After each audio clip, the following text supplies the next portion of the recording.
Hello everybody, thanks for coming on to our virtual engagement event, which is going to talk about how blood cancers are being treated around North Mersey area.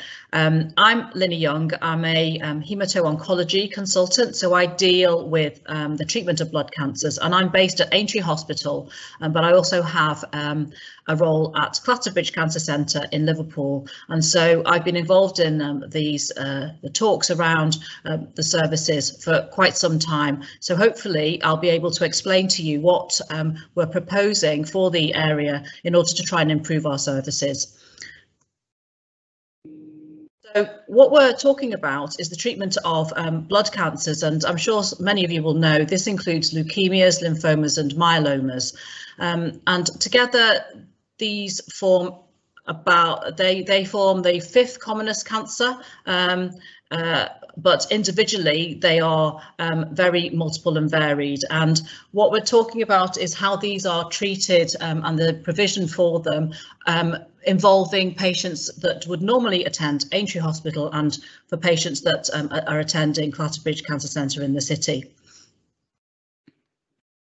So a little bit of background about what the cancers are all about. So as I've just alluded to, we're talking about quite a few different conditions which are becoming much more complex and complicated as we learn more about each individual cancer. And although we don't understand fully why these cancers arise, we do know that the treatments become much more complicated and sometimes very intensive for patients, and that response to treatment depends on the type of cancer that we've identified, but also each individual's response to that treatment.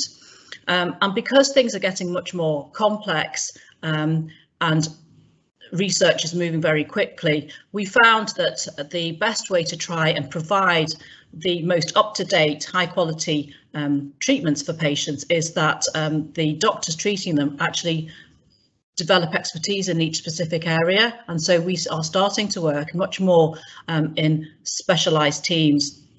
And we know that we can achieve better outcomes for patients if we develop this specialist expertise.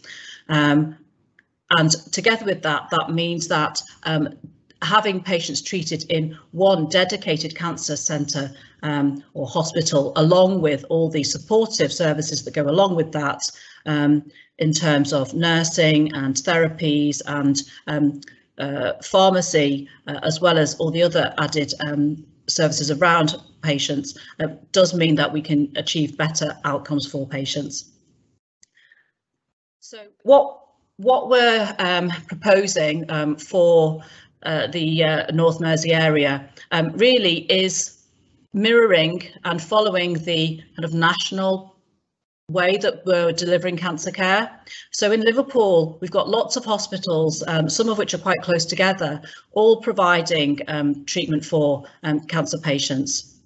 And what we're aiming to provide for Aintree and Liverpool patients is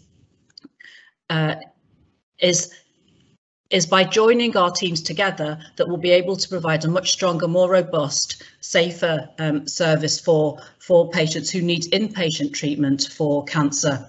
The hospitals are quite close together already, and we work very closely together. And in fact, I'm sure you'll know that Aintree and the Royal have merged in the last 18 months or so, and that there's a brand new cancer centre built right next to the Royal. So what we're proposing is that the team from Aintree Hospital join together with the specialists from Clatterbridge Centre to provide that super specialist expertise for patients with blood cancers, and that the patients that require inpatient treatment, so if you have to stay in overnight for complex treatments, or you've got very complicated, complex diseases that require that additional cancer-related support, that you will be treated within the new cancer centre in Liverpool. And this has the benefits that it's right next to the big new Royal, with all the support that offers in terms of intensive care, renal support, cardiology, all the other medical support that might be needed, and it literally is across the road. So what broadly it means is that most patients actually will still be seen, because most patients are outpatients, they will still be seen at their local hospital with their clinics and their daycare treatments being delivered locally. But if you did need to come into hospital, that we would propose that patients normally treated within Aintree Hospital would be treated within the Cancer Centre in Liverpool. This is what it looks like. So it's a brand new hospital, as I say, right next to the Royal in the centre of town, and it really is state of the art. It's got all single side rooms with their own en-suites, with these fantastic views over the city, and we know that from feedback from patients already that they feel they're really impressed with the facilities, and it's really nice to have your own room with your own bathroom and being able to come and go within that space with that freedom. And the building is, as I say, brand new, opened last year, and has got all the state-of-the-art facilities in terms of infection control. It's got its own radiology, so it's got its own PET scanner and an MRI scanner. So everything that you'd want from a really modern, high-tech cancer centre. So just a little bit more detail about what this actually means for patients from the area. So, as I said, the vast majority of blood cancer patients actually don't need to ever come into hospital to stay. And so if you live in Mughal, you'll still be referred into Aintree Hospital to be seen as an outpatient, and you will have your chemotherapy, if you needed it, as an outpatient and delivered from the Aintree site. And likewise, if you live in the south of the city, Garston or Walton, for example, you'll be referred into Clatterbridge in Liverpool. You'll have your outpatients there, your chemotherapy from the outpatient department at Clatterbridge in Liverpool. The inpatients who would normally come into Aintree Hospital, however, if you were unfortunately diagnosed with a significant blood cancer and you needed to come into hospital for treatment, then instead of coming into Aintree Hospital, we would transfer you to Clatterbridge. And this would be for those difficult and complex diseases and treatments that could only be delivered safely with that specialist team and that support. We know that this means this affects about 157, 160 patients when we looked at our activity over a couple of years ago. And so it's a relatively small number of patients that this would affect, and it accounts for just over 420 inpatient stays, because if you know anything about the treatments, patients would need to have more than one admission. So complex treatments for patients needing inpatient treatment, instead of coming into Aintree, would be looked after within Clatterbridge under these proposals. There would still be in reach from the Clatterbridge team into the Aintree site, as the whole team is still going to be have a big presence over on the Aintree site. So if you were admitted with a cancer or a chemotherapy related problem to Aintree that didn't require you to be transferred into Clatterbridge, we would still be reviewing you on a daily basis with our specialist input and support from the medical teams on the Aintree site. The benefits that we envisage that this will deliver for patients are on this slide, and there's lots of words on it, but essentially what we're trying to do is deliver the best quality care for patients requiring those very specialist treatments, and the way to do this is by providing those treatments in a specialist dedicated cancer centre, where we can take advantage of all the aspects that a new cancer centre brings in terms of specialist staff, increased nursing numbers to support patients, the broader range of therapies and support services that are all related and focused around cancer. We can also take advantage of developments in cancer delivery care, such as day unit treatments being extended over longer hours and 7-day working, as well as treatment delivery closer to home and maybe in people's homes as well. And that can really only be done if we all work as a bigger, stronger team within a cancer centre. Our aspiration is to provide, a world-class cancer care, and we need to do this by attracting and retaining the best quality staff. And so if we build this service, then we will be able to attract those talented people from around the country and around the world to build that service into the future, and to be able to provide that for the benefit of patients in the area.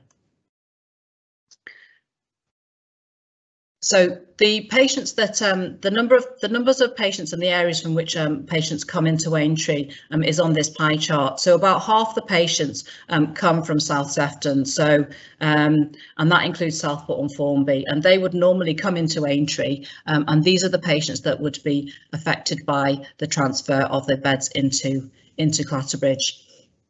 And as I said, this affects about 157 patients with just over 420 inpatient admissions. The rest of the patients, about a quarter of them come from the Liverpool area, and the rest are sort of scattered around Kirby and sometimes a bit more wider afield. This is from Google Maps, and it just outlines the kind of the journey times for patients and families that would be affected.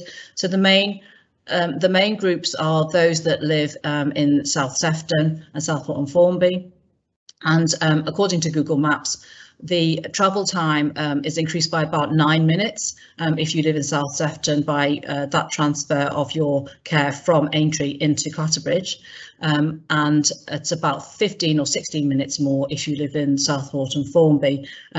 Interestingly, it's a bit quicker if you travel by train.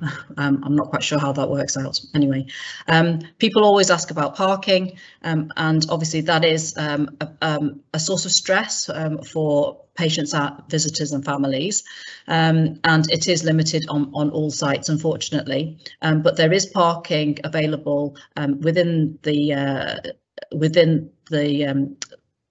area of Clatterbridge. There's a parking at Mount Pleasant with a shuttle bus that goes regularly between that car park and the main hospital site, and also there will be a new car park opening a couple of blocks north in Paddington Village.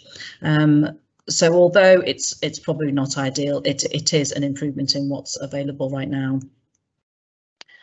I'm going to hand over now to Emma Scott, who's our comms director from Clatterbridge, just to say a few more words about how we've involved and we'd like to involve the public and patients in our proposals. Over to you, Emma. Thanks.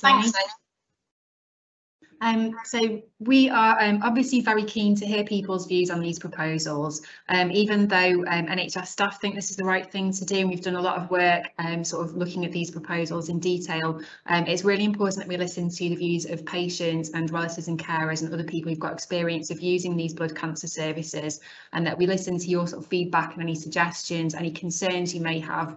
So we've been carrying out a period of engagement since the 10th of May. It runs until Sunday the 20th of June, so there's still time to get involved. There's a website page that has full details, including a downloadable information booklet where you can read about the proposals. We've got a dedicated email address for any queries, so if you've got any questions or any feedback, following watching this video today, feel free to get in touch with us at ccf-tr.bloodcancer@nhs.net. We've also held some online engagement events where Linny and colleagues from the hospitals at Aintree and Clatterbridge have presented the proposals and answered questions that people had. We've had separate sessions for blood cancer support groups in the area, and we've also been doing some interviews with people who've recently been admitted to Aintree and Clatterbridge hospitals. And people who are currently receiving treatment at Aintree, Clatterbridge and Southport have also been sent information about these proposals.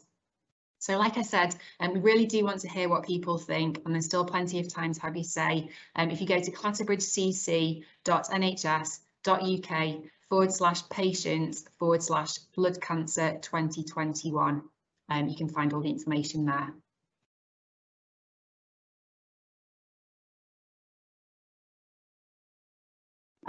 This next slide just shows you some of the information that we've produced. So on the top right, you can see that's the web page where you can find all of this information, and then there's just some samples there of the flyers and information that's gone out to patients. And you can see the survey at the bottom there on the right hand side, and that's the best way to give us your feedback, and there's a link to that on the web page. So if you just go to that web address that is going to be coming from the next slide as well, then you can find the link to the survey there.